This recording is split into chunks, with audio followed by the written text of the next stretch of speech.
gutom. So, meron naman tayo i-review na panibagong lalamunin natin at palapangin natin itong Volcani. Guys, ng Fondente Dark Wafer Chocolate. Guys, so ito yung binili natin guys na buy one take one to guys. Buy one take one sa SNR guys. Nung nagpunta tayo nung last year ng December.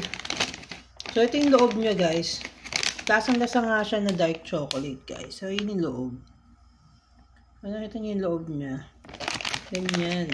Ganyan kasarap siya, guys. So, yun na nga, guys. So, sasali natin siya para makita niyo yung talagang loob niya.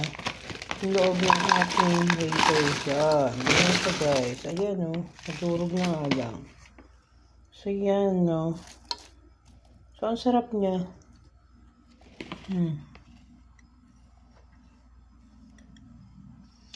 Italia, 1953 pa pala to guys. Since 1953 pa. Ang tagal na pala nito. Ano? 10% dark chocolate. With filling. So, kumain ka na ito. 10% dark chocolate daw na merong with filling. May fillings daw dapat guys. Tama ba? May fillings. So, lagyan natin ng fillings guys pagkakain. Ang sarap! Ang sarap ng Kubi. Fondant dark chocolate wafer. Di ba? Yan. Hap.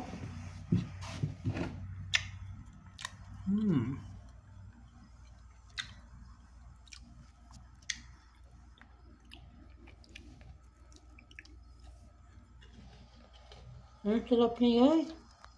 Mahilig din ba yung mga anak nyo ng ganito? Dark chocolate to guys na sana magustuhan din nila, di ba?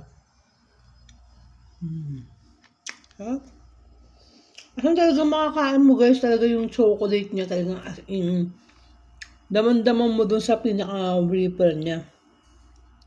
As in talagang hindi siya tinipid guys, at talagang may mga tsokolate ganyan. Wow. Maharap din tong guys, no? Mag-ice cream ka, no? Ice cream tapos ganyan. Lalagay mo doon sa ibabaw ng ice cream. Ang sarap niyan, guys. Panalo. So, ano pa inaantay nyo, guys?